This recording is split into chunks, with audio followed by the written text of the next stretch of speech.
ngasisu pudona lakchari inspector tayai chamaga humpunipan subatangka sandokchariba thoromasi wakhalna sagatchaba wari hausik hingliba madi laikhidraba kanagumba amataga mari lenezadi masida lakpa wakat aikhoina lawjaba ngamjaro asumna ibotongi punchida tholiba thodok adugi matangda inspector tayai solve toki mathangi numit ibotongi yumda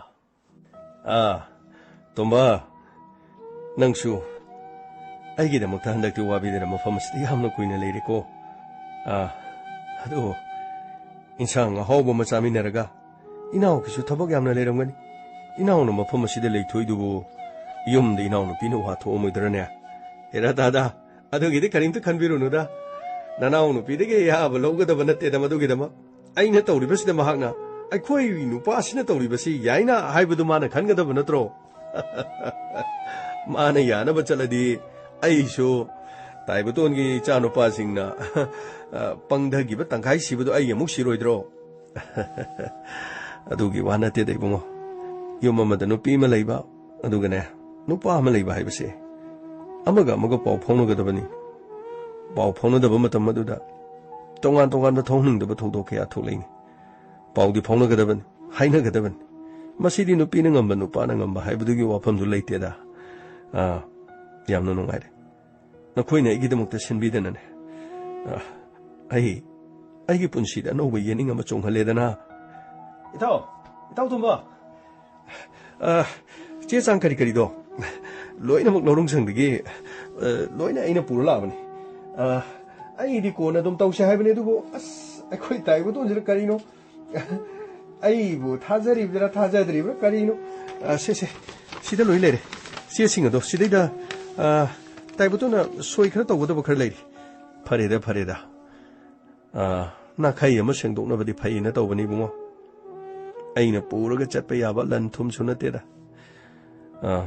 ꯅꯪꯒꯤꯁꯨ ꯅꯌꯨꯝ ꯑꯃ ꯄꯥꯟꯖꯔꯤꯕꯅꯤꯅ ꯅꯤꯌꯣꯝ ꯆꯨꯝꯅ ꯅꯪꯁꯨ ꯍꯦꯛ ꯂꯩꯕꯗꯨ ꯅꯨꯡꯉꯥꯏꯖꯦꯗꯅ ꯇꯥꯗ ꯑꯗꯨꯒꯤꯗꯤ ꯀꯔꯤꯝꯇ ꯈꯟꯕꯤꯔꯨꯅꯨꯁꯦ ꯇꯥꯗꯒꯤ ꯂꯧꯗꯣ ꯅꯅꯥꯎꯅ ꯑꯗꯨꯝ ꯎꯔꯗꯝ ꯑꯗꯨꯒꯅꯦ ꯅꯅꯥꯎꯅ ꯂꯧꯐꯝ ꯑꯗꯨꯗꯒꯤ ꯁꯤꯀꯤꯝꯇ ꯂꯧꯒꯗꯕ ꯅꯠꯇꯦ ꯀꯔꯤꯝꯇ ꯈꯟꯕꯤꯔꯨꯅꯨ ꯑꯩꯈꯣꯏ ꯃꯌꯥꯝ ꯆꯪꯗꯅꯅꯦ ꯇꯥꯗ ꯅꯨꯡꯉꯥꯏꯇ ꯌꯥꯗꯕꯅꯤ ꯇꯥꯗꯅ ꯂꯩꯀꯥꯏꯁꯤꯗꯅꯦ ꯑꯃꯨꯛꯇꯪ ꯍꯥꯟꯅꯒꯨꯝꯅ ꯇꯥꯏꯕꯇꯣꯟꯒꯤ ꯁꯨꯔꯛꯄ ꯅꯣꯝꯂꯛꯄ ꯃꯆꯥꯁꯤꯡ ꯁꯦꯝꯕ ꯂꯩꯀꯥꯏꯁꯤꯗ ꯍꯥꯏꯅꯔꯤꯕꯅꯤ ꯑꯗꯨ ꯋꯥꯅ ꯇꯥꯏꯕꯇꯣꯟꯅ ꯍꯣꯠꯅꯔꯒ ꯂꯩꯀꯥꯏꯁꯤꯗ ꯂꯩꯈꯥ ꯇꯥꯅ ꯂꯩꯕ ꯌꯥꯕ ꯍꯧꯅꯗꯦꯗ ꯅꯅꯥꯎ ꯅꯨꯄꯤꯗꯤ ꯑꯣꯟꯊꯣꯛꯅ ꯍꯔꯥꯎꯖꯈ꯭ꯔ ꯄꯣꯠꯅꯤ ꯂꯧꯐꯝꯗꯨꯁꯨꯅꯦ ꯇꯥꯏꯕꯇꯣꯟꯒꯤ ꯂꯧꯐꯝꯗꯣ ꯑꯁ ꯄꯣꯠ ꯆꯩ ꯑꯗꯨꯒ ꯂꯧꯁꯤꯡ ꯎꯕ ꯅꯤꯡꯊꯝꯒꯤ ꯃꯍꯩ ꯃꯔꯣꯡ ꯊꯥꯕ ꯌꯥꯝꯅ ꯐꯈ꯭ꯔꯕ ꯃꯐꯝꯅꯦꯅ ꯅꯅꯥꯎ ꯅꯨꯄꯤꯅꯁꯨ ꯍꯔꯥꯎꯕꯗ ꯂꯣꯏꯔꯦꯗꯅ ꯐꯔꯦ ꯏꯕꯨꯡꯉꯣ ꯃꯇꯝ ꯑꯃꯗꯗꯤ ꯁꯤꯡꯅ ꯊꯨꯝꯖꯟꯗꯅ ꯂꯧꯕ ꯌꯥꯕ ꯃꯐꯝ ꯑꯃ ꯅꯠꯇꯦꯗ ꯑꯗꯨꯕꯨ ꯑꯩꯅ ꯇꯣꯝꯕꯗ ꯁꯤꯖꯤꯟꯅꯖꯔꯣ ꯅꯪꯅ ꯌꯥꯔꯒꯗꯤ ꯀꯔꯤꯅꯣ ꯕꯟꯙꯥꯟ ꯊꯟꯒꯦ ꯍꯥꯏꯕꯗꯨ ꯀꯔꯤꯅꯣ ꯇꯧꯔꯣ ꯍꯥꯏꯗꯅ ꯃꯥꯗꯤ ꯕꯟꯙꯥꯟ ꯈꯔ ꯊꯝꯃꯝꯃꯒ ꯃꯗꯨꯒꯤ ꯄꯩꯁꯥꯗꯨꯅ ꯒꯧꯍꯥꯇꯤꯗ ꯍꯦꯛꯇ ꯆꯦꯜꯂꯕ ꯖꯥꯠꯅꯤꯗꯅ ꯑꯗꯨꯕꯨ ꯇꯣꯝꯕ ꯅꯌꯥꯝꯕꯅ ꯊꯥꯒꯠꯂꯤꯅꯦ ꯒꯧꯍꯥꯇꯤꯗ ꯅꯪꯅ ꯍꯣꯇꯦꯜ ꯑꯃ ꯐꯝꯗꯅ ꯃꯐꯝ ꯑꯗꯨꯗ ꯆꯥꯛ ꯏꯁꯤꯡ ꯌꯣꯟꯗꯅ ꯁꯦꯟ ꯇꯥꯟꯕꯗꯣ ꯑꯣꯟꯊꯣꯛꯅ ꯅꯨꯡꯉꯥꯏꯈ꯭ꯔꯦ ꯅꯪꯒꯤ ꯅꯊꯧꯅꯥꯗꯨ ꯅꯌꯥꯝꯕꯅ ꯊꯥꯒꯠꯂꯤꯕꯅꯤꯅꯦ ꯗꯥꯗꯥ ꯑꯗꯨꯒꯤꯗꯤ ꯌꯥꯝ ꯅꯨꯡꯉꯥꯏꯖꯥꯅꯤꯗ ꯃꯐꯝ ꯑꯗꯨꯗ ꯍꯦꯛ ꯆꯠꯈꯤꯕꯒ ꯑꯩꯅ ꯀꯔꯤ ꯇꯧꯁꯤꯒꯦꯅ ꯈꯟꯐꯝ ꯈꯪꯗꯗꯅ ꯂꯩꯕꯅꯤ ꯑꯗ ꯑꯩꯒ ꯈꯪꯅꯕ ꯗ꯭ꯔꯥꯏꯚꯔ ꯑꯃ ꯂꯩ ꯃꯈꯣꯏꯒꯤ ꯒꯥꯔꯤꯗꯨꯒꯤ ꯀꯦꯕꯤꯟꯗ ꯑꯩꯈꯣꯏ ꯏꯇꯩ ꯏꯅꯥꯎꯁꯦ ꯍꯦꯛꯇ ꯐꯝꯃꯕꯅꯤ ꯃꯗꯨꯗꯒꯤꯗꯤ ꯗ꯭ꯔꯥꯏꯚꯔꯗꯨ ꯑꯩꯒ ꯈꯪꯅꯕ ꯅꯍꯥꯟꯋꯥꯏ ꯂꯥꯏꯔꯤꯛ ꯇꯝꯃꯤꯟꯅꯔꯛꯄ ꯏꯃꯥꯟꯅꯕ ꯈꯥꯡꯉꯨ ꯊꯛꯇ ꯃꯥꯗꯤ ꯂꯥꯏꯔꯤꯛ ꯇꯝꯕ ꯇꯣꯛꯈ꯭ꯔꯒ ꯒꯥꯔꯤ ꯗ꯭ꯔꯥꯏꯚꯔ ꯑꯣꯏꯅ ꯑꯗꯨꯝ ꯂꯩꯔꯕꯅꯤꯗ ꯑꯗ ꯃꯈꯣꯏꯅ ꯑꯩꯉꯣꯟꯗ ꯍꯪꯉꯤ ꯀꯗꯥꯏꯗ ꯆꯠꯀꯗꯣꯔꯤꯅꯣ ꯑꯩꯅ ꯇꯧꯐꯝ ꯈꯪꯗ꯭ꯔꯦ ꯃꯅꯤꯄꯨꯔꯤ ꯆꯥꯛ ꯍꯣꯇꯦꯜ ꯑꯃꯇꯪ ꯒꯧꯍꯥꯇꯤꯒꯤ ꯃꯐꯝ ꯑꯃꯗ ꯐꯝꯐꯝ ꯂꯩꯒꯗ꯭ꯔꯥ ꯑꯗꯨ ꯑꯣꯏꯔꯗꯤ ꯋꯥꯐꯝꯗꯨꯗꯒ ꯐꯝꯃꯒ ꯁꯦꯟ ꯇꯥꯟꯒꯦꯅ ꯍꯦꯛꯇ ꯂꯥꯛꯑꯕꯅꯤ ꯋꯥꯐꯝꯁꯦ ꯑꯩꯅ ꯍꯥꯏꯕ ꯀꯥꯟꯗ ꯑꯩꯈꯣꯏ ꯏꯃꯥꯟꯅꯕꯗꯨ ꯊꯥꯖꯗ꯭ꯔꯦꯅꯦ ꯃꯥꯅ ꯃꯃꯩꯊꯪꯗꯗꯤ ꯑꯩꯒꯤ ꯋꯥꯐꯝꯗꯨ ꯁꯤꯔꯤꯌꯁ ꯑꯣꯏꯔꯦ ꯍꯥꯏꯕ ꯈꯪꯉꯛꯄꯗꯒꯤꯗꯤ ꯃꯗꯨꯒꯤꯗꯤ ꯀꯔꯤꯝꯇ ꯋꯥꯔꯨꯔꯅꯨ ꯃꯈꯣꯏꯅ ꯒꯥꯔꯤ ꯊꯨꯡꯈ꯭ꯔꯕ ꯃꯇꯨꯡꯗ ꯃꯤ ꯄꯨꯅꯅꯕ ꯍꯣꯠꯅꯕꯗ ꯇꯣꯉꯥꯟ ꯇꯣꯉꯥꯟꯕ ꯃꯩꯇꯩ ꯍꯣꯇꯦꯜ ꯇꯣꯉꯥꯟ ꯇꯣꯉꯥꯟꯕ ꯃꯅꯤꯄꯨꯔꯤ ꯆꯥꯛ ꯍꯣꯇꯦꯜ ꯂꯩꯔꯤꯁꯤꯡꯗꯣ ꯃꯤ ꯀ꯭ꯔꯤꯛ ꯏꯅꯗꯅ ꯆꯟꯅꯄꯣꯟꯇꯦ ꯃꯐꯝ ꯑꯃ ꯁꯤꯟꯒꯦ ꯍꯥꯏꯗꯅ ꯑꯁ ꯏꯃꯥꯟꯅꯕ ꯕ꯭ꯔꯣꯖꯦꯟꯗꯨꯅ ꯃꯥꯅ ꯁꯤꯟꯕꯤꯔꯤꯅꯦ ꯇꯥꯗ ꯃꯗꯨꯗꯒꯤꯗꯤ ꯑꯍꯥꯟꯕꯗꯗꯤ ꯒꯥꯔꯤꯒꯤ ꯃꯤ ꯑꯃꯅꯤꯈꯛ ꯑꯗꯨꯒ ꯇꯦꯂꯤ ꯁꯨꯝ ꯅꯣꯡꯃꯗ ꯂꯨꯄꯥ 500-700 ꯁꯨꯝ ꯇꯧꯔꯝꯃꯤ ꯃꯗꯒꯤꯗꯤ ꯇꯥꯗ ꯃꯊꯪ ꯁꯤꯈꯠꯂꯛꯄꯗꯒꯤꯗꯤ ꯇꯝꯅꯕ ꯉꯝꯗ꯭ರೆ ꯃꯗꯒꯤꯗꯤ ꯇꯦꯛ ꯄꯩꯁꯥ ꯇꯥꯟꯁꯤꯜꯂꯛꯄꯗꯒꯤꯗꯤ ꯃꯐꯝ ꯑꯗꯨꯗ ꯀꯥ ꯑꯃ ꯑꯩꯈꯣꯏꯅ ꯚꯔꯥ ꯂꯧꯔꯦ मधुगी का बरा लौरीबा मफम मधुदे खोइना मु तोंगान तोंगान बा अना लायेंगे लाकपा मिसिंग लेफम चाफमगे मु मधुदा मु भरा सांतोरकपनी देने खोइना मु अस भरादगी भरा अमुक सांतोकपुदुददी ममै थंगददी मपुदुनु खंगे अदुदगी मासु कलक्तना मफम मधुदा मी थमनेना तौखले मदगी अमुक तोए पैसासी खरा खरा तालकपदगी तादा किरक्तरेने मधुदगी खरा होंगबा मफम अदुगा लेफमदि खितंग चथोकपा मफम अदु तादा ननाउनो चिन्ना चिन्तालकप सेंदुना हेक्ता मफम मधुदा लेरबनीदना मधुदगी मी लेबे याबो का मचा मचा अनि हुम सेमतोए मखोइगी चाना थंगनबा अदुगा अइना सोमदा चा होटेल योलकपने मरी मरी मरी मरी अदगी तादा ngasidi तादगी लोफम सेन हंदोकप ngamjariबनी तादा मसि पुनमक तादना एगी मतेंग पांगबिबदगी तादा अइगी मिन उबे सोर मंगै खंजरिबनी ननाउना हेक हिंगिबा मखैदि ताइबतोंगी लमनसे सिंगबो ngamगदबा नतेन यारे तोमा यारे अखोई मी ओइना पोकलबदी मीगी मतेंग पांगदबनीने अखोइबु करिगिदमक ईश्वरना लोन थोहलिबनो वखन खनबा ngमलिबनो अखोइद मिनुंगसी अपांबा अकीबा हंगोइबा तुकच्चबा अफबा फत्तबा पुनमक अखोइगिद ईश्वरना खंगलमलिबसे मसी अखोइना खंथरगा चटननबगिदमक्तनी अखोइ अमगा पाउ फाउनदुना अमगा मतेंग पांगननबगिदमक अखोइ लोन थोहलमलिबनी अदुना लमद्रबदिने अखोइ लोन थोउबगी अर्थसु करिसु लेरु अंगम से चानदुना अफंग माना ngamjaba थाक्तने लोइना हिंगनरंगनि अदु लेरबदी ताइबं मियोबनि हिंबगी पुंसी चही हुंफु हुंबद्रा मरफु मौद्रा चामा मसिगी चही सिफो योरमोइ मी अमना मपांगन कलिंगेदि हिंगमगा अकल थोक्तानरबदगी मपुंसी सुमीगी पुंसी सि इतेन तेनरंगनि फरे याम नुंगाइरे अदु अइगी वादी नखोइना स्वाइदा लेबदा करिसु काइगदब नते अदुगी वाबदी युमसु पंगलाब लाप नतेदना नोंमगी हे थबक हेक संगो मतमदा तादगी मैतेक फमसिदा लाओ अवारपाने करिनो तानरगा खोइ मयाम हिंगमिनबा हाइबदुनिदना तादा अइदी नोंमगी तादगी मनाक्सिदने अयुक्ता अमुक नुंथेलदा अमुक नुमिदांग वाइराम अमुक लाकपाइसदि सोइद्रबन तादा हौजिकते खोइसु मफम असिदा लेदनने मांगलुरबा खोइगी लौसिंगसिंगदो मधु हंजिननबा मधु हंकननबा पुनम होनगदोरिबने अदुगा तादा हौजिदी चा होटेल तोगा मफमदुद मी लेननबगी अचौब होटेल अमा सांदोक्तुना मी थमबनीने तादा यामना फरे इबुंगो खोमै नंगसु अइगे युम थंगनने लेरगने नंगना ngamba थाक्ता मतेंग पांगबिदना नयामबगिदम होनबिबसे यामना नुंगाइरे इबुंगो सिदगी हेना नुंगाइबा करि लेरिगे तादा अइना ममांगदसु हाइजख्रे अखोइगिने हाइबदा ngari thum cheng meruguma hangnenaba leikaisida kanasu leibnati तादना खंबिरमगदर खंबिरोइद्र इतै मसकिनदी मसि पुनम खंगमने तादा खोमै आइसु लोइने खंगिदा नंगी नतै मनै ngोंद लोइने तम अदुबने अइना सुकरिसु हाइबा लेतेदा मीगी मतेंग पांगमदि फै अदुगने अरै अरिबा चामिनदुने हिंगमिना बाहाइबसिदि यामना फैने तादा अमुजोक्सि लै अस ngarangsु हिदाक full दंगसलगा मफम सिदि हेक्ते us युदि ngawebu mana ngarang ngang masingdo poindi phaniam chumi achumani da inauk thamo yamna sengman achumba chatpa mini maro masing chu pikthana leiban macha adu da thajaba thamoroga macha aduna khangowdana nupi gi matung in na yong in gredana madu do mathwai nungai jadana tawrin kari nu ngasidi hidak si thoubugi pan dribra kaino yamna hathwa to laida Taibdong nanau hidak takpatu ha nangbu hidak takpatu eba kari numitagi none haisibo Taibdong ai ngasidagini ngasidagi hidak takpatu odi numit amna kuirene adudi Taibdong nanau thajabiyo nanau mona yu thakjaruri Taibdong aibu thajabiyo nangni yu thoidobu maramdi kari maramginina ha adu koibudu nangni yu thaktana leire isa isu singna koibu pudringai mamangdagi nangi dina sadu nganna yawong inkrabane hariba matam madudagi yu thaktana lehorabani adubu hojik yu thoroi haisibu karigino taibedo aigidi chanupa ama khaktani adubu taibedo gidi chanupa ahumni adusu makoi matik chaba ngakta matik charabana cha ahumbu taibedo ne inthok puding ngamaga aigi cha ama khaktangdi aina karigi inthok pangamoidoino aina karigi yu thaktana aina igi punsibu manghangan taibedo ndagi ai loina tamjaraban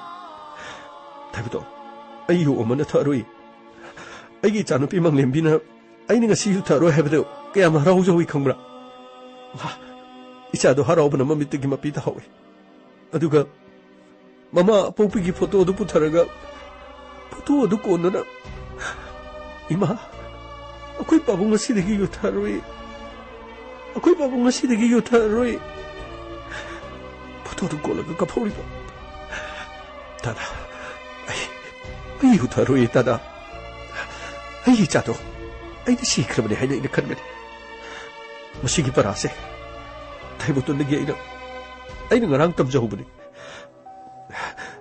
taibedo mama mapana machabu kay amang nungsijaba macha makoina khangbigadabadu makoina khangdrabadi taibedo kari tawbadi taibedo na haibu wahaida aina yaningba male semi bangamlabadi thugaiba mangan basungami achumbani aina igi chabu semakpani mahapu mangan ba thugaiba mahaka punsigi mari tanabadi aina kari gamoidage taibedo achumbani ai ngasidage mohana yu haibedo ai amukana thakar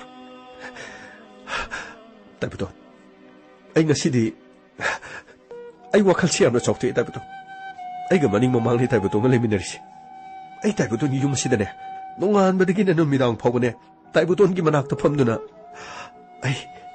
ai taibedo ngo wari sanagan lawgi matamda law sugan mahi marong hi matamda mahi marong thagani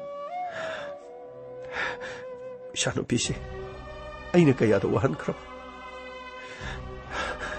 ngasi mana haro bugi mamitagi mapita bu uraga taibedo ai bilu dagi piram sintaki bai khangongti ai chaningol sigi mamitagi amona mamitagi mapita haloi taibedo amujo nangi wahi sitabada nangi tadasu khangkan boiningin he karigi yu thoni yu thaga ngauribani sadudi yu thaktrabasu khoini ngaubi yai nungai thoke khanba matamda nungai be yaba kapke khanba matamda kappa yaba nokke khanba matamda nokpa yaba khoigi taibung mihoi bagi punsini ne nangni yu thaklibadubu nokke haiduni yu thaklibro mi ataina thakpana maram amada thaklabasu nangna thagliba yu adudi nachaduna mirairam-bagi damakta nachagi mathakta ninda tawriba natro ninda tawbabu nungti numit khudingi ninda tawgadro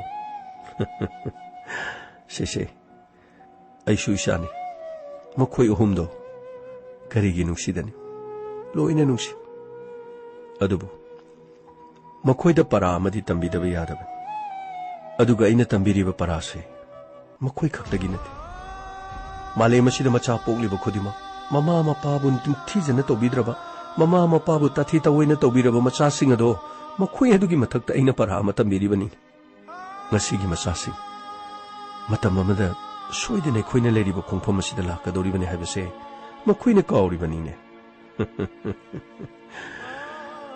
awara pa leitrabi cha sing adugi damaktadi aina hoji wafam leitre nungaina dumak lekhin harau nungaina makhoina leijabado maduna apian ba haibadu oiba tabani ne adugune ichadagi isuni hena nungsi haibado madu madi chumba jani nungsi kare isudu aduga yaimaga tomaga makhoi di masa sing adu khara pikli banina makhoi nungsi badadi aina phangdre adubu mapoka sidi isu sing adu nungsi badu phangdrabasu isu ning themgi nungsi badi phangedana yamna nuai inspector tayai mafam asida mahakna ngarang taramba wafam sing ado thamoi asina pel isu ningthep na mafam asida lakpa matamda kana amatana yetpa yaro ai isu lakpa ngai kini ai gi isu na mafam asida lakpa ai ngai tada yam sonthabirano adumaina sontaradi isa kangkatpa ngamaroi se akhoi kanungai sena toroga wari se matang matang tobudi mittagi pi loina chole se tamujo thona tamujo gi wari du sunungai re adu tamujo akhoi se nungtigi ne mafam asida lakani ise naw khoi ani hom nungtigi pundana mafam asida lau singi ingkhol sambalgi lekai sigi kari kari awara pagi khanadana kanano mateng pangba yaba karino haibu khoi yengsana bu honasine mani tomba akhoi leina akhoi gi lekai sida kari gi awara pal hengani ai isa gi khanduna ai gi ingkhol sambal taptana khajilga hui athouba loiraga ai mungna nungairaga madunu mapung phaba nungai ba kokti akhoi gi pai puna chanaramidana yum amada thongba chak incha aho hauta lana dunu chanaram ngasidi kadai chakre yum amaga wangna ba chekpan khajina duna amana amagi yumna marum ta dana na ba wangkhat magi khudong chabi yengna dunu leina khre dana insang lana duna chaminaraga akhoi mase nuksina bado amuk nongna hodong asine chumita bajo madugi wafam thumo yaning ai shu kariguma tai bu thon leramdrabadi kayam warangmani yum panba kuidringai imung manungna di senthok leijada yum hek palaba matungda kari tausighe haibada topam khanglakti yum palaba matungdagi khara leiragadi hospital da chatpa ana laing madugi sel thum leiraktadana kayada waki hangbam su leita amaromdana chakhumdana cheng leiraktaba aduguma talagaduda sampanna sika chindana itei masakhi gi manakta changaga nongmagi chanaba cheng khara hidak leina na ba pasha itei magi mafamda changduna ni rakhiba ngakani matam adu itei mamadi tadana chakpal wangna khaduna makhoin hui athouba ma losenuna leramlabadi imung adu daina changduna aina hangba ngamnamdaba su yare angangsa nakhoi loina thamoi sontadana loiba tare tosi haujikti akhoi masengi pukche loina khangnaredana ha arei leita haibase loina tanaraga hingminaba yaba ngaktani tawgadadine pukchel sengba machang pukchel sengba adugane mangda dong haidoga kari no apapata mayam no khanaraga amana haibasu amana kharata madugi aphabado madu oina bohona batabani madugi matam maduda sakhotpa khungangama sakhotpa lamdam ma oirakadoriban khungangama sakhotrabadine kaidongmeida district ama sakhotrabadi kaidongmeida state ama sakholo state su sakhotrabadi leibak tu sakholo leibak aduna sakholatrabadi male masida sakhotpa leibak amata leiroi ekhoi wakhel tamina batabani ekhoi miyoi bahibase ai isa kaktagi nati akhoi amana amagida maksamlakpani dana yam nungai tada adadi tomba sase pokide chalaga nga faruse yare nga adu to sini bungo han go oiro pumatam ni bungo nga chak thau thum chabado kaya nungai teda samai torse tada tadagina nga macha khara pharaga iromada hapkera lauraga chagera tobiro akhoi napi chabi se swai muksangmudo achobam tang pharaga ngasi ta amajongna ne yu thakba tokpa numitki nungai ba phungto poina chak chara matang di phajana chamina ba phaidana pare adudi ngasi si amujongna hidak thakba toklabani na ahau bin sangsi macharasi adugane hore numidang wairam su khoi phaminaraga karino awa nungai mayam do khanara sine inausa hoi pare tada yam nungai re taibdo ngasi gi angang sine nga puthobani na iromagi mathelama adugane nasanupi mangli misu ko biruki iti masaki gi mungda punna mokhoi ni chak thongna na ba o pare yam nungai re tada adudi ai ichanupi mangli mi amadu ko khigi ko aduga achangba thok thum kari ai loina manglai riga lakchara dabani tada o pare lao kaya da nungai raba sidagi nungai babu kari hina lorugadagine isa singi minung singai ruba hai babu soraga yongna na bo iramidako asumna nungsi chanana leiragabu kari awabano Sir, Inspector Teda Pau Pibi Kraba, sir. Pau Pigre Gobi. Mapamasida mo, Makoisho than a lad. Makoidigi Pangi evidence, Aduga. Bang loot Tobugi Wafamaduguina. Makatana case as he Amohana police custody da, Wahang Pohum Girimanda. Oh, sir. Adu, sir. Handaki Matang City, Amar Namating Pang Mutagini Hybrid, sir. Jimmy. Amarna Mapamasida Miata to Labor of a shoe. Mahaki Tamushimba. Aduga. Mahaki Chumjaba Mongadunan. Sir, jail Manung to Miata Mimana, jail Manung the lady that Pobatabok over this, sir. Maki Mianmatum Tinsin Bugi. Gopi. Madugi Sule. Madu Quina, but a commento with them. Aduga. I queen a diabanat. Madugi Tangai Pada sing the Port Mula Kalaga. Corner Mulaka the Boffam. Parisar. Sir, Inspector Tega, Magitim Le, sir. Coxalo. Adugane. Mokoi Mangado. Amushida Poto. Pangni, sir. Exhibitoxy, Inspector. Sanxibitox. Yamanga, sir. Maraleba Mokoi Mangado. Makatana. Wahong Pong Nabugi. Chi the Sile, sir. Court kitchen, sir.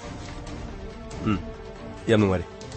Makoi Mangagi Machendigi Chapchaba, Maralasia Javalitagasu, Jail Sigimanumi Atari Bomber, Maka Kanachin of Gito Kratoki, Aduga, Wafomasi, Amernadikarim the Conganati, Adubu Mukwing Angaribu Wahiduna, Banglut Tobadu the Chene Havison. Sir, Yam Wisely. Madugi Makatarapadi, I couldn't show you no Potokjerk. Gopi, Potokribo, sir, Potokjer, Chol. Chalo, hasta prende po. Sir, ay parabasu, patrabasu. Ay, Minister Ramaki Machani. Ay gitakta, assume the torture to was sir. Ay lame na titoy. Kari, Nang na miya tayo na pangkikihan na do. Ay kubukihan niya sila. Ha? Ay kubukihan lang ganito diba? Nangi apokona pa na minister uraga. Ay kudi kayo diba? Ay, pushita pa tawon. Mapamase. Nakuy pahungumba. Adugane. Laibak asig acaw-acaw bumikya. Makuy na bulala ba di? Makuy siya mapamasida. Makuy gilipam sarug yauri hebasi kamune. Sir, ay bu mapamasida namdun iralay patahan ba? Aduga, jail asig manung dalay ba Amar? Amar busar kuy nagkangkat ba? Aduga, ay takta iran sino mo na ba? Ay, tumiliw na. Ay, chok! Sir, ay nga nakutar ka na. Kayo ba? Kayo ba? Ay, nakuy gumagaya siya. Jail lagi natok to na chain kaya doon na. Jail asigi mapada putulaga. Encounter delusion mga mamin. Ay, encounter specialist o inaliram liban ni Kangra. Nang gumagaya siya kasi natin. Nang gumagaya na tawag ay kutsa si Loy kiraw ni. Usito ito ba? Pok-in na ba inaw na papaw ba da? Ay, kapomi na ba inaw na papaw ba da? Ikutsi na nung may nakapto na haliban ni. Ay, nang di ka rin natin Kangra. Siya, yung namatari na. Ay, nakahito rin ito. Kaya naman kahigalino yung sir, makataba di, ko yung magtogjaragi, sir. Iyam nung ay jari. Sakpaja ba sa, tuminar sini. Inspector Tayay. Nang busyo ni. Nang busyo. Kung gada ba kung baligi haming na siramday da, makong. Baligi haming na siramday da, mamakaw-kaw doon ka pa daw. Ada bu, baligi haming do di marali banati. Ada bu nang di narali. Hey, chalo, mang thado na salo. Kabay, sir, chalo, bukalo, sados, sir. Hey, chalo. Kri, say so panayam cha krab do bu. Sida later so kar param ko da hara ga dum henjala mine. Lena ase sum henjan basu krino. Pre na khoi side ada pur electric shock to de yaro ko. Electric shock to bu koi re. Chalo. Ay, irakana. Atum chakane. Musidi krino man to busibo. Say si yaro wat pa jani re gang mai ki khupu do ma ka bu jani re ko. Chalo. Chakyo. Sir, yam nungai jare do di. सरबो हाइनिंग लेतना थागचरी inspector मतम पुनमक अदोंगी थबकता support तौजरी thank you sir अदुदी चसरुगी सर फनी चा मफम मसीदे गुंदा का शुतौ इंस्पेक्टर तयागी खुदगिना मतौ करमना नाथोकदौ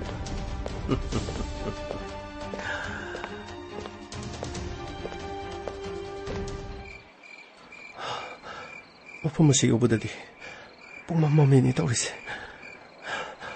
अइदी कनादा चंजरुनी मफम मसीसु ngасina hanmani laklibase mana hairamba lam adugadi aina laklibase gadi mafam chammi dubu mafam asida aina hangba matamdadi mahabu kana amatana khangti tasengna mana ibu minamliba jala natraga mafam asidi khungam oina su tawi mi su isikji nungchi su muksu salene tawrise अइदी कदाइदा लेगन असिदा संग अमदि लेरे लंबीगी मताइगी संगसिदा ngahaktang lepaga leirage nungsi hangnabadi yum amada sangsilaga ngasigidi tangai phadana mafam aduda leinaba honarage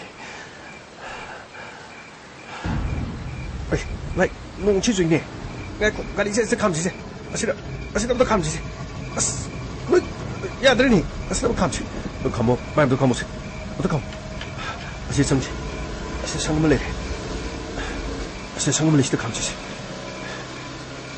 ए mocha असे नुपी लेने नोने mocha नुपी नहीं ए फने दुम दांचारी दाई संगसिला इशन हाइगद्रा इसी हाइगद्रा कई हेलोई ओरिजल लमहांगसिदा संगसी मनाक्ता लेबिरमसिबो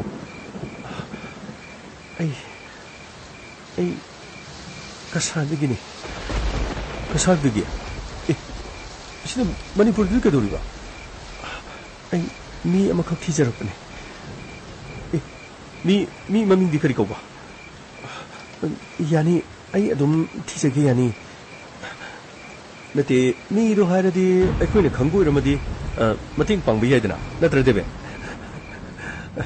याइ मोचा अखोइने बु खंगदी करी मतिंग पांगद कैसु काइदिदा मीरो खोइने खंगमदी अखोइने थिबिबि याइ मतिंग पांगबि याइ हेबि वानिदा करी काइगेसिबो लान लोबिगनो सनाले बाक्सिदा लेबि मिसिंगसिदि मीगी मतिंग यम पांगबनि हाजरिबा अदुगी कनिंग तो किरुनुदा अदो मी ममिंग दुबु अखोइदा हाइपिदा हाबिरदि अखोइना मतिंग पांगजरम याबनि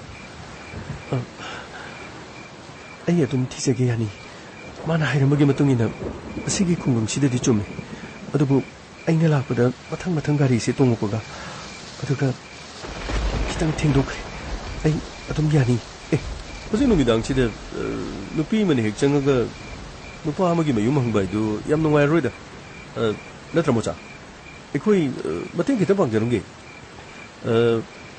अखोई ताऊ मचाना हाइसे अमज चुमो वफम अखोई लाना खमिगनो अखोई सो अंगम मतें तो पांगजरुंगे हौजिगी मतम से amna फद्रबनी अदुना थिंगला कांसिदा मफम सिदा नुंगसु ताइ सिदा लेबिसि खुदो ममना चारुई मी ममिंग दोब ताइबि मागी ममिंग दिनेश कौबने ओ दिनेश हाइबदि मी मसा खफु लेनबा अदुगा मी खितंग वांगबा अदुगा कुलै कुचु ओइना तौबदु नत्रो नत्ते मादी मसा पाबनी ए अदुदी दिनेश हाइसे करी करी थबक तौबनो माहक्ति मणिपुर पुलिस दे जिरी दे थबक तारमने अदुगा जिरी दे थबक तारमदुदगी मयुमदा थोकिबदगी अमुखना जिरी दे लाखनो अदुदगी मागा पाव फाउनदबदुदा माना इंगोंदा आइगा खंगरिंगेदा वारी साबा खर लई मदुदा मदुगी एड्रेसदुने आइना थिजरिसे ए अदुगिदमपु सुंदोंनो वाना लाइदको मोचा दिनेश हाइसी खोइ मखाला कइगी तातो मानगी मचादु नत्रो पुलिस को ओइन तोबा जिरी दे थबक ताइन तोबदु नत्रो ए माने ꯑꯗꯨꯅꯤ 이젠 ꯀꯔꯤꯝꯇ ꯋꯥꯔꯣꯅ 마기 레이팜도 ꯑꯩꯈꯣꯏ ꯁꯣꯏꯗꯅ ꯇꯥꯛꯆꯔꯒꯦ 시기 ꯂꯝꯕꯤꯁꯤꯗꯒꯤ ꯃꯈꯥꯔꯣꯝꯗ ꯆꯠꯀꯗꯕꯅꯤ ꯑꯩꯈꯣꯏꯁꯨ ꯃꯈꯥꯔꯣꯝꯗ ꯆꯠꯇꯣꯏꯅꯤ ꯅꯣꯡꯁꯤ ꯈꯤꯇꯪ ꯍꯥꯡꯉꯗꯤꯅꯦ ꯑꯩꯈꯣꯏ ꯒꯥꯔꯤꯁꯤꯗ ꯇꯣꯡꯉꯒ ꯑꯩꯈꯣꯏ ꯑꯍꯨꯝ ꯆꯠꯂꯒ ꯃꯥꯏ ꯊꯣꯡꯒꯥꯟ ꯃꯄꯥꯗꯨꯗ ꯊꯥꯗꯕꯤꯔꯝꯃ ꯂꯣꯏꯔꯦ ꯀꯔꯤꯝꯇ ꯋꯥꯔꯣꯅ ꯑꯗꯨ ꯑꯣꯏꯔꯒꯗꯤ ꯗꯤꯅꯦꯁꯀꯤ ꯌꯨꯝꯗꯨ ꯈꯪꯉꯕꯅꯤꯅ ꯏꯆꯟꯅ ꯉꯁꯥꯏꯒꯤ ꯋꯥꯔꯤꯁꯤꯗꯤ ꯀꯔꯤꯝꯇ ꯋꯥꯅꯤꯡꯉꯥꯏ ꯂꯩꯇ꯭ꯔꯦꯗꯅ ꯅꯠꯇ꯭ꯔꯥ ꯆꯨꯝꯃꯤ ꯆꯨꯝꯃꯤ ꯗꯦꯕ ꯀꯩꯅꯣ ꯇꯧꯁꯤ ꯑꯗꯨꯗꯤ ꯏꯆꯟ ꯅꯣꯡꯁꯤ ꯈꯤꯇꯪ ꯄꯥꯊꯔꯛꯄꯒ ꯑꯩꯈꯣꯏꯒ ꯆꯠꯃꯤꯟꯅꯕꯗꯣ ꯑꯗꯨꯝ ꯌꯥꯔꯦꯅꯤ ꯑꯗꯨꯗꯤ ꯌꯥꯔꯅꯤ ꯑꯩ ꯑꯗꯨꯝ ꯍꯪꯖꯍꯧꯔꯒꯦ 이천기시디 ꯑꯩꯈꯣꯏꯗ ꯊꯥꯖꯗꯕꯒꯤ ꯃꯑꯣꯡ ꯑꯃ ꯃꯥꯜꯂꯦꯗ ꯑꯩꯈꯣꯏꯕꯨ ꯂꯥꯟꯅ ꯈꯟꯕꯒꯤ ꯃꯥꯜꯂꯦ ꯑꯩꯈꯣꯏꯗꯤ ꯇꯁꯦꯡꯅ 이천기 ꯃꯇꯦꯡ ꯄꯥꯡꯖꯔꯝꯒꯦ ꯍꯥꯏꯕꯒꯤ ꯋꯥꯅꯤꯀꯣ 이천ꯅ ꯑꯩꯈꯣꯏꯗ ꯌꯥꯝꯅ ꯁꯦꯔꯥꯟ ꯇꯨꯔꯥꯟꯒꯤ ꯃꯤꯠꯌꯦꯡ ꯑꯃ ꯎꯕꯤꯕꯒꯤ ꯃꯑꯣꯡ ꯑꯃꯈꯛ ꯑꯩꯈꯣꯏꯅ ꯎꯖꯔꯦ ꯍꯥꯏꯖꯔꯤꯕ ꯃꯇꯝꯁꯨ ꯐꯠꯇꯕꯅꯤꯅ ꯑꯗꯨꯒ ꯅꯣꯡꯁꯤꯁꯨ ꯌꯥꯝꯅ ꯆꯨꯕꯅꯤꯅ ꯍꯥꯏꯇꯥꯔꯦꯅꯦ 이봉ꯈꯣꯏ ꯌꯥꯝ ꯅꯨꯡꯉꯥꯏꯔꯦ ꯑꯩ ꯑꯗꯨꯝ ꯆꯠꯆꯈ꯭ꯔꯒꯦ ꯑꯩ ꯑꯁ꯭ꯋꯥꯏꯗ ꯌꯨꯝ ꯑꯃꯅꯤꯗ ꯆꯠꯂꯒ ꯑꯩ ꯍꯪꯖꯔꯨꯒꯦ ꯀꯩꯅꯣ ꯅꯪ ꯍꯥꯏꯗꯨꯕꯣ ꯑꯩꯈꯣꯏꯅ ꯗꯤꯅꯦꯁꯀꯤ ꯌꯨꯝ ꯈꯪꯉꯦ ꯍꯥꯏꯔꯦ ꯑꯗꯨꯒ ꯅꯪꯅ ꯑꯩꯈꯣꯏ ꯊꯥꯖꯗꯕꯒꯤ ꯃꯑꯣꯡꯗ ꯑꯁ꯭ꯋꯥꯏꯗ ꯆꯠꯂꯒ ꯍꯪꯉꯨꯒꯦ ꯍꯥꯏꯁꯤꯕꯨ ꯅꯪꯒꯤꯁꯦ ꯅꯪ ꯀꯁꯥꯔꯗꯒꯤ ꯂꯥꯛꯑꯦ ꯑꯩꯈꯣꯏꯒꯤ ꯅꯤꯡꯉꯣꯜꯅꯦꯅ ꯑꯩꯈꯣꯏꯅ ꯈꯜꯂꯒ ꯅꯪ ꯑꯩꯈꯣꯏ ꯌꯥꯝ ꯎꯁꯤꯗꯕ ꯃꯑꯣꯡ ꯃꯥꯜꯂꯦꯗ ꯅꯪꯒꯤꯗꯨꯗꯤ ꯑꯩꯈꯣꯏ ꯏꯀꯥꯏꯕꯤꯕ ꯃꯥꯜꯂꯦꯅꯦ ꯉꯥꯏꯈꯣ ꯅꯪꯒꯤ ꯋꯥꯗꯨ ꯌꯥꯝꯅ ꯕꯦꯔꯥ ꯀꯥꯔꯦ ꯑꯩꯈꯣꯏ ꯋꯥ ꯍꯥꯏꯒꯦ ꯃꯨꯟꯅ ꯇꯥꯎ ꯑꯩꯈꯣꯏꯁꯦ ꯌꯥꯝ ꯐꯗꯕ ꯃꯤ ꯑꯃ ꯅꯠꯇꯦ ꯅꯪꯅ ꯈꯜꯂꯤꯕ ꯋꯥꯈꯜꯗꯨꯗꯤꯀꯣ ꯌꯥꯝ ꯊꯤ ꯂꯥꯜꯂꯦ ꯅꯪꯒꯤ ꯃꯐꯝꯗꯨ ꯑꯩꯈꯣꯏ ꯇꯥꯛꯄꯤꯒꯦꯅ ꯍꯥꯏꯕ ꯋꯥꯅꯤ ꯅꯪꯅ ꯑꯩꯈꯣꯏꯗ ꯑꯗꯨꯒꯨꯝꯕ ꯃꯤꯠꯌꯦꯡ ꯌꯦꯡꯉꯗꯤ ꯑꯩꯈꯣꯏꯁꯨ ꯆꯨꯝꯅ ꯐꯔꯛꯄꯗꯒꯤ ꯐꯔꯛꯑꯔꯣꯏꯀꯣ ꯉꯥꯏꯈꯣ ꯑꯝꯇ ꯉꯥꯏꯈꯣ ꯂꯥꯎ ꯃꯣꯆꯥ ꯈꯨꯗꯣꯡꯆꯥꯕꯁꯦ ꯃꯉꯥꯜꯒꯨꯝꯁꯤ ꯅꯣꯡꯁꯨ ꯌꯥꯝꯅ ꯆꯨꯏ ꯑꯗꯨꯒ ꯁꯪꯁꯤꯗ ꯄꯨꯁꯤꯜꯂꯒ ꯂꯥꯎ ꯀꯃꯥꯟ ꯃꯈꯨꯠ ꯐꯥꯁꯤꯔꯣ ꯊꯥꯗꯣꯛꯑꯣ ꯑꯩꯒꯤ ꯈꯨꯠꯁꯤ ꯊꯥꯗꯣꯛꯑꯣ ꯑꯩꯅ ꯅꯈꯣꯏ ꯉꯁꯥꯏꯗꯒꯤ ꯆꯤꯡꯅꯈ꯭ꯔꯕꯅꯦ ꯊꯥꯗꯣꯛꯑꯣꯁꯦ ꯊꯥꯗꯣꯛꯑꯣ ꯂꯦꯡꯉꯣ ꯀꯔꯤ ꯍꯧꯖꯤꯛ ꯁꯨꯛꯂꯕ ꯃꯝꯂꯕ ꯃꯐꯝꯁꯤꯗ ꯀꯅꯥꯅ ꯅꯪꯒꯤ ꯄꯨꯟꯁꯤ ꯀꯟꯕꯤꯗꯣꯏꯕ ꯀꯅꯥꯅ ꯅꯪꯒꯤ ꯄꯨꯟꯁꯤ ꯀꯟꯕꯤꯗꯣꯏꯅꯣ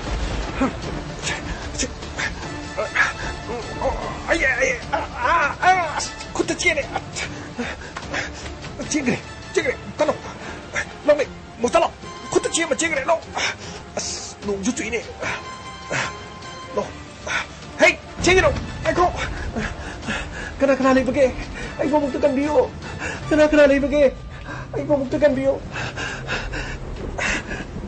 ꯅꯨꯄꯥꯅꯤꯅ ꯑꯩꯒꯤ ꯄꯨꯟꯁꯤ ꯃꯥꯡꯍꯟꯒꯗꯧꯔꯦ ꯑꯩꯕꯨ ꯑꯃꯨꯛꯇ ꯀꯟꯕꯤꯌꯨ ꯀꯅꯥ ꯂꯩꯕꯒꯦ ꯂꯥꯎ ꯈꯣꯡꯗꯨꯅ ꯇꯧꯋꯦ ꯃꯤ ꯊꯣꯛꯂꯛꯄ ꯇꯥꯔꯦ ꯂꯥꯎ ꯆꯦꯟꯁꯤꯜꯂꯛꯑꯣ ꯂꯥꯎ ꯈꯨꯠꯁꯤꯗ ꯆꯤꯛꯈ꯭ꯔꯦ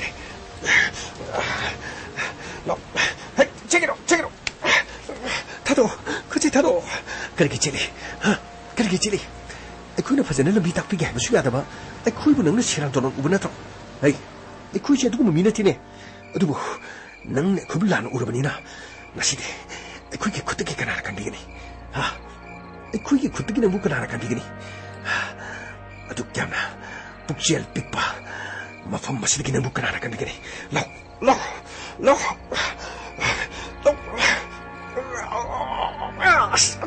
ꯗꯦꯕꯦꯟ ꯑꯩꯒꯤ ꯈꯨꯠꯇꯃꯨꯛ ꯆꯤꯛꯈ꯭ꯔꯦꯅꯦ ꯑꯃꯨꯛ ꯆꯦꯟꯈ꯭ꯔꯦ ꯑꯩꯕꯨ ꯀꯟꯕꯤꯌꯣ ꯑꯩꯕꯨ ꯑꯃꯨꯛꯇ ꯀꯟꯕꯤꯌꯣ ꯂꯥꯎ ꯇꯥꯟꯅꯁꯤꯔꯣ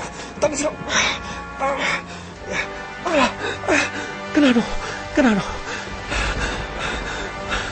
이봉 ꯇꯨꯡꯗ ꯂꯩꯕ ꯅꯨꯄꯥꯅꯤꯁꯦ ꯑꯃꯨꯛꯇ ꯀꯟꯕꯤꯌꯣ ꯃꯈꯣꯏ ꯑꯅꯤꯅ ꯑꯩꯒꯤ ꯄꯨꯟꯁꯤꯕꯨ ꯃꯥꯡꯍꯟꯒꯗꯧꯔꯦ 이봉ꯅ ꯑꯩꯒꯤ ꯄꯨꯟꯁꯤꯕꯨ ꯑꯃꯨꯛꯇ ꯀꯟꯕꯤꯌꯣ 이봉 ꯑꯩꯕꯨ ꯑꯃꯨꯛꯇ ꯀꯟꯕꯤꯌꯣ ꯃꯥꯡꯗ ꯂꯦꯞꯂꯤꯕ ꯅꯨꯄꯤꯗꯣ ꯊꯥꯔꯣ ꯑꯩꯈꯣꯏꯗ ꯄꯤꯔꯣ ꯑꯩꯈꯣꯏꯅ ꯇꯥꯟꯅꯔꯛꯄꯅꯦ ꯑꯔꯦꯝꯕꯗ ꯅꯊꯣꯏ ꯃꯥꯡꯒꯅꯤ ꯑꯩꯈꯣꯏꯒꯤ ꯂꯝꯕꯤ ꯊꯥꯗꯣꯛ ꯀꯔꯤꯒꯤ ꯊꯥꯗꯣꯛꯇꯣꯔꯤꯕ ꯑꯩꯒꯤ ꯈꯨꯠꯇꯒꯤ ꯉꯝꯂꯗꯤ ꯅꯨꯄꯤꯁꯤ ꯃꯨꯜꯂꯒ ꯄꯨꯅꯤ ꯀꯔꯤ ꯅꯨꯄꯤꯁꯦ ꯑꯩꯈꯣꯏꯅ ꯄꯨꯔꯛꯄꯅꯦ ꯑꯩꯈꯣꯏꯅ ꯄꯨꯔꯛꯄ ꯑꯗꯨꯒ ꯅꯪꯅ ꯃꯐꯝ ꯑꯁꯤꯗ ꯍꯦꯔꯣ ꯁꯥꯕ ꯌꯥꯕ꯭ꯔꯣ ꯅꯪꯅ ꯃꯐꯝ ꯑꯁꯤꯗ ꯍꯦꯔꯣ ꯁꯥꯕ ꯌꯥꯕ꯭ꯔꯣ ꯍꯦꯔꯣꯏꯟ ꯀꯟꯕꯒꯤ ꯇꯥꯏꯞꯇ ꯅꯣꯡ ꯆꯨꯕ ꯅꯣꯡ ꯃꯔꯛ ꯅꯣꯡ ꯈꯥꯛꯂꯤꯕꯁꯤꯗ ꯔꯦꯟꯀꯣꯠ ꯑꯃ ꯂꯤꯠꯂꯒ ꯂꯝꯕꯤ ꯑꯁꯤꯗ ꯐꯟꯗꯅ ꯂꯦꯞꯄꯤꯅꯦ ꯅꯪꯕꯨ ꯀꯥꯏꯀꯨꯔꯣ ꯅꯠꯇꯦ ꯒꯣꯀꯨꯜꯂꯕ ꯑꯁ ꯃꯅꯤꯄꯨꯔꯤ ꯐꯤꯂꯝꯒꯤ ꯇꯥꯏꯞꯇ ꯁꯠ ꯐꯥꯎꯖꯜꯒ ꯅꯨꯄꯤꯁꯤꯒꯤ ꯃꯃꯥꯡꯗ ꯂꯦꯞꯄꯒ ꯑꯗꯨꯒ ꯅꯨꯄꯤ ꯑꯁꯤꯅ ꯃꯥꯒꯤ ꯃꯇꯨꯡꯗ ꯀꯤꯆꯛ ꯀꯤꯔꯨꯝꯒ ꯂꯦꯞꯄꯗꯅ ꯀꯅꯥꯅꯣ 누피도 그대로 누피도 그대시노 너희는 릴레르가 앵어누기 누피 시물러라 암맘 아팅도 구동 티르바 누피 마부 분시 간미비기 모호다 너코이기데목다 칼루브디 까이지 너코이기나 마이두다 딘 시chân 버퍼 투이 에 이코이기 마이다 딘 실리니가나 나까드가 실리네 마시디 프라 야무 누파니 자시라 누파치로 신지라 말로 실어봐 둥다 누피세 아이코이기 닝tom나나가 로 자시라 야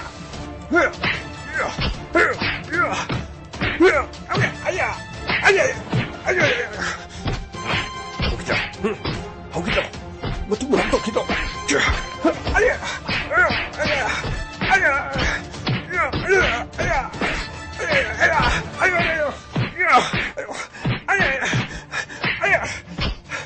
너 찐지러 야들아 너 찐지러 아이 내코네 나를 내려부디 내코네 누피 마사세 쿠트기 뭐 누프로 나고 나를 내려부디 그 순했다 봐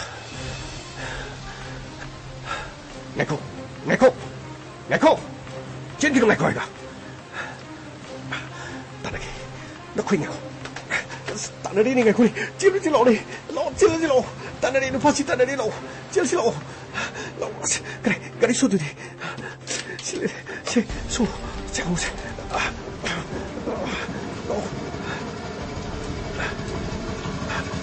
가리노 가리 수치엔들이 또 싶어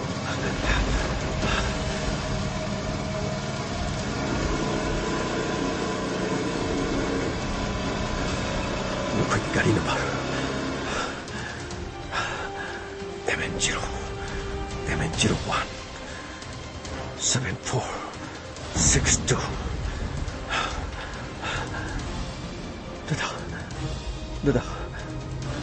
나 이게 분치부간 미도 나 뭐 하니 날리 때나 타봤지 이제 그리게 숙탱을 못하면시다 럼비시드는 탄자 잘리구나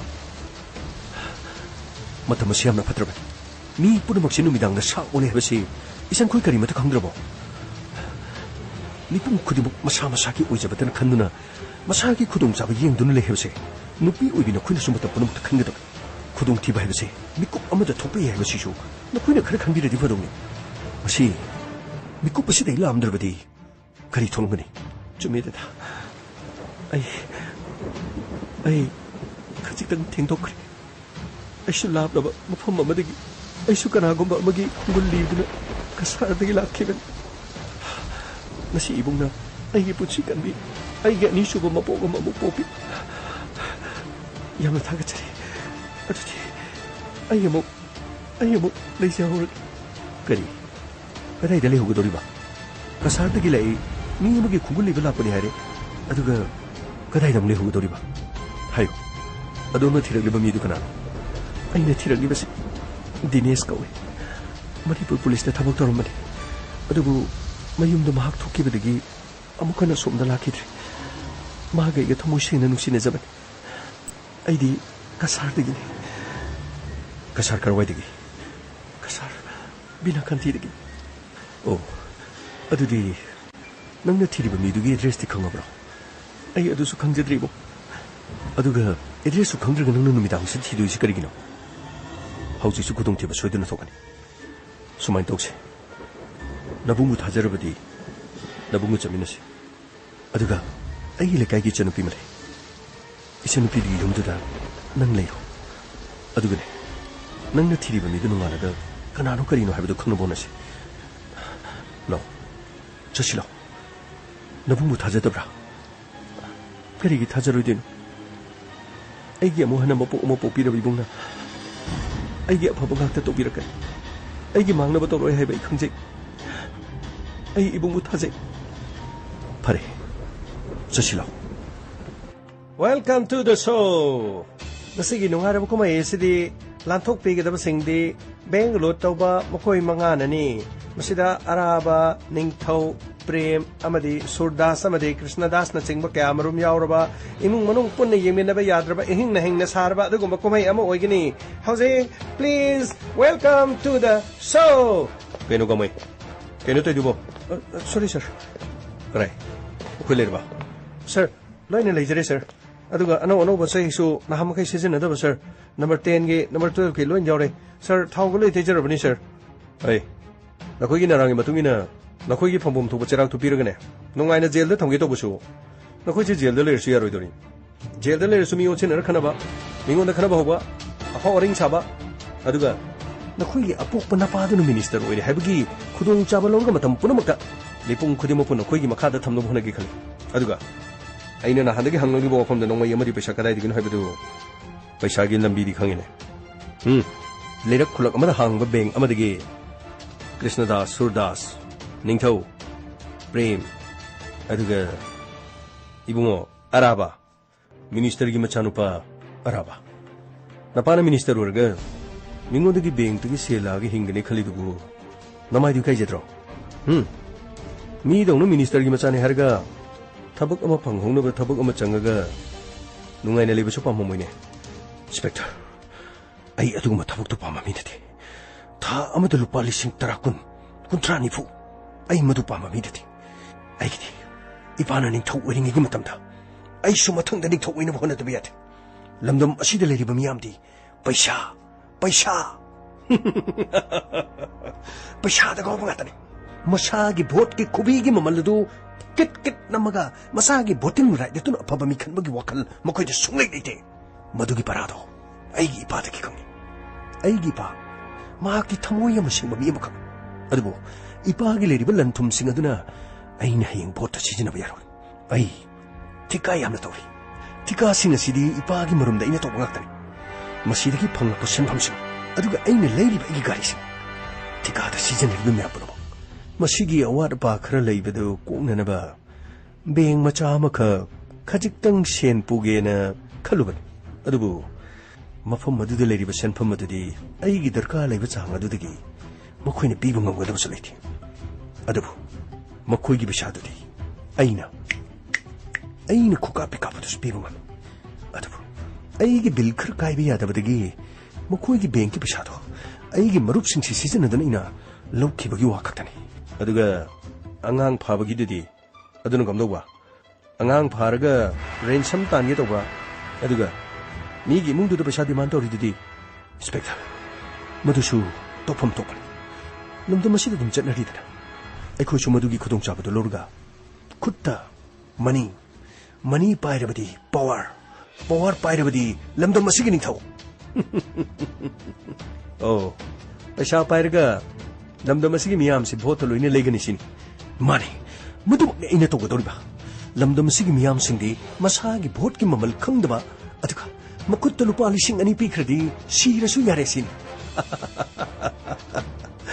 chihi mangagi masagi voting right adubu subnatangi lupa lising ani di yon thokpu ngamba chokhattaba chamon arba praja sing si udro makoi sing asina politics bu molan mani ngasi so lamdam asida leriba kendra humpu da leriba praja singna lupa amat logroi haiduna makoi waso makoina aseng mami huttagano pukta pasha pigano aduga vote kumai harau yoksangda MLA minister gi yumda pasha ni bachakam machi katanati mau kharadi mayumda macha mawa thadoktuna hengo to bage yaga loinarga masagi iset phogol mai di yumba ke yori base sar khoi kadai libige sar khoi na chumba to wi haribadu police department sigu masi yengchan mat kari gaige ai khoi gi tho khoi de talakano police na yengchan da ya da thabak amatalipi kuna bag yengchan bi oh adudi macha mawa ke thadutuna vote lep ko doriba social worker ke yagi yumda amadi MLA sing matung do coin inari bo moksing masa gi yum kainari bising asidi ain kai banatro mukhudi ain kai banatro ai khoi da ain takno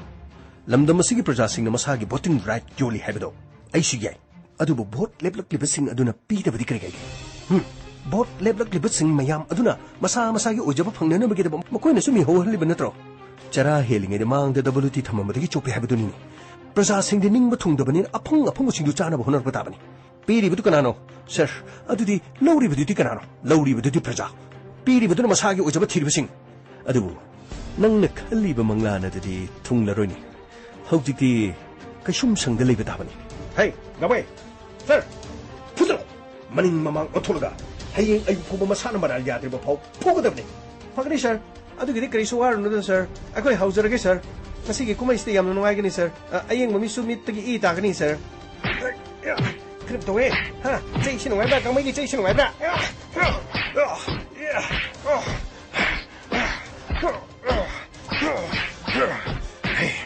Gangmei, nang panyam tarabaso. Ay buhat na kumoy. Kri, kasi mo to ini. Kasi ay busit na bagi mo ni mana to kasi. Kasi nang ay busit rabat ay kuputo.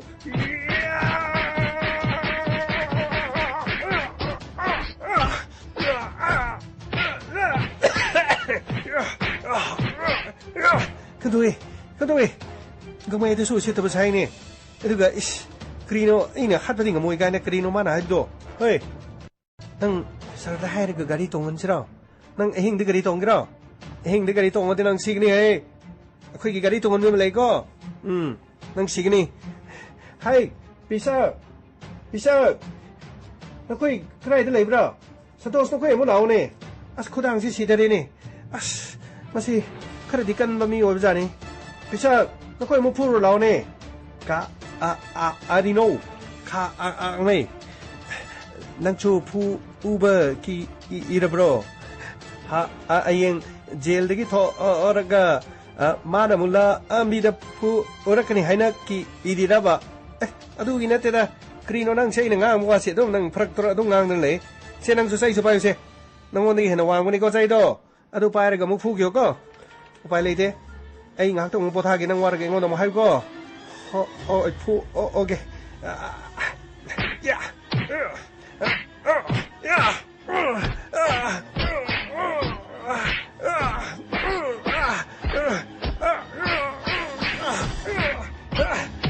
I'm the way.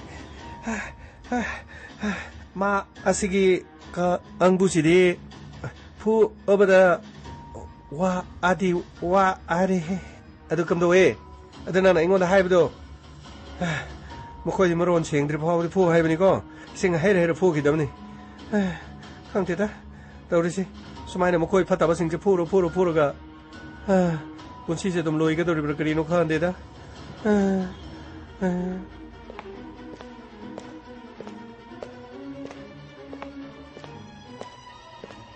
Inspector Ichanopabu amhana mafam asida wahang pahangmagi leire haiba taasi.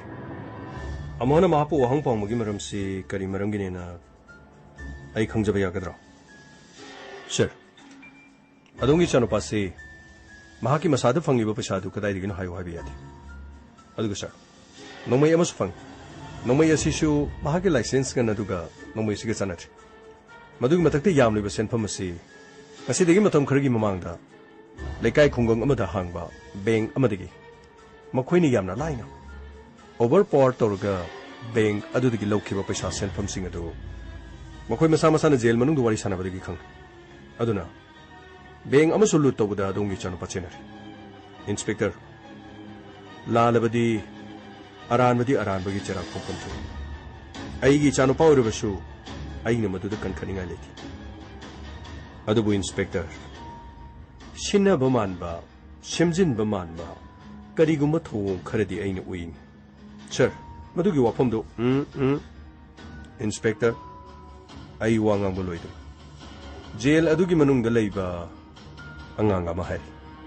Mahaki Warrior Siga, Mamang the Gitoki Mahaki Todo Credesu, Police Namichang Chang Mugumba, Aduga. Aigi Chanopasi the Su, Police Namichang Chang Mugumba. Assistant Jailer Dilip Kumar Kanano haiba imuna khang. Mahaki mathongna soini khang. Manao nu pa phaw mahana nu maina kapton hat ki mi amani. Adubu inspector taye. Mafam masida phaduna leri ba sei gi chanu pa. Mahangna mara leram labadi mahaki chapcha ba cherak adu pine na bhona bada. Ai kari suwaro balero. Adubu kari gumbai chanu pa bu namdunu mara lehelam ba taragadi. Aisu Minister Tauba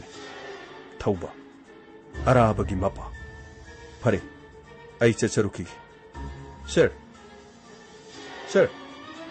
Mini Nang Mugasutari Sir Adongi Oibu Wapam Tambirama Tagachari Adugo Masima di Kambu Karigo Madongi Chana Lanabatargadi Minister Gimacha Urbasu Lame Nataro Hebasi Inspector Tayana Taza Pizari Sir Kiyado Shitriba Kangari मसागी मराल याद्रिब फाउबा अहिं चुप फुगने दमै sir लोको की थोंग हांगो फगने sir अहिं चुप फुरगा मसागी moral याजद्रिब फाउबा Mopa खंगनगी फगने sir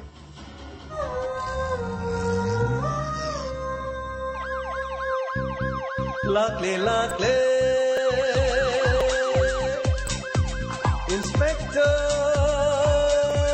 तैयार तैयार तैयार लाकले लाकले लाकले लाकले इंस्पेक्टर तैयार तैयार तैयार उठना बा Kanbina ba. Thank you, sir. Welcome. Uthana ba. Kanbina ba. Inspector. Tayar, tayar, tayar. Lakle, lakle. Inspector. Tayar.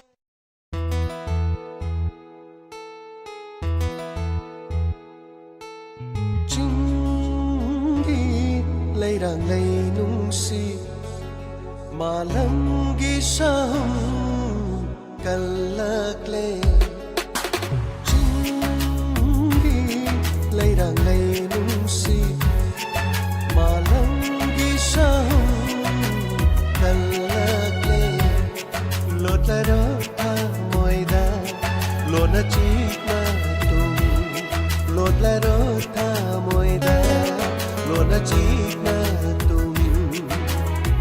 Chingi leirang leinong si Chingi leirang leinong si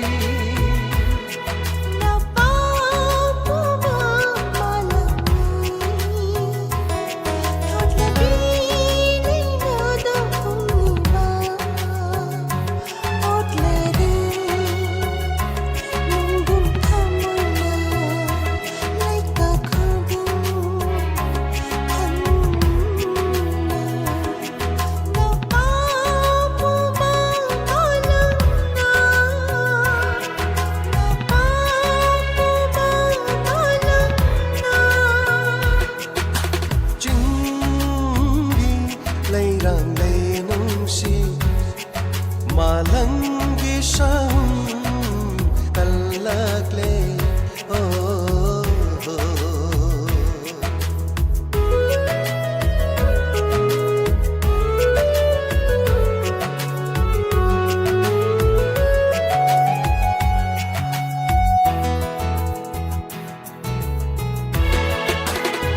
Loi bising shana Jagoi shariba Tanjarene shumhat pina tauda Thamoi itha hauda e Loi bising shan na pomda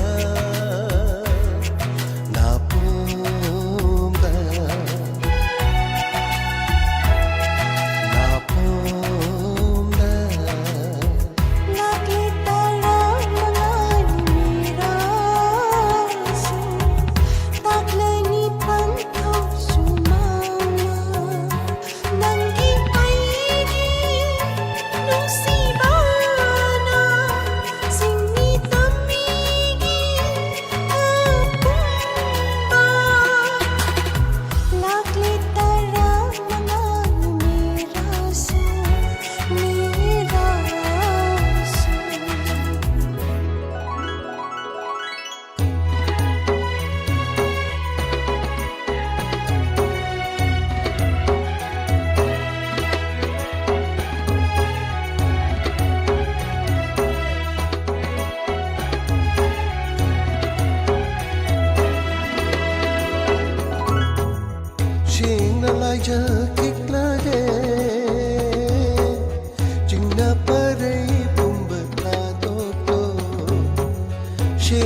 lấy xa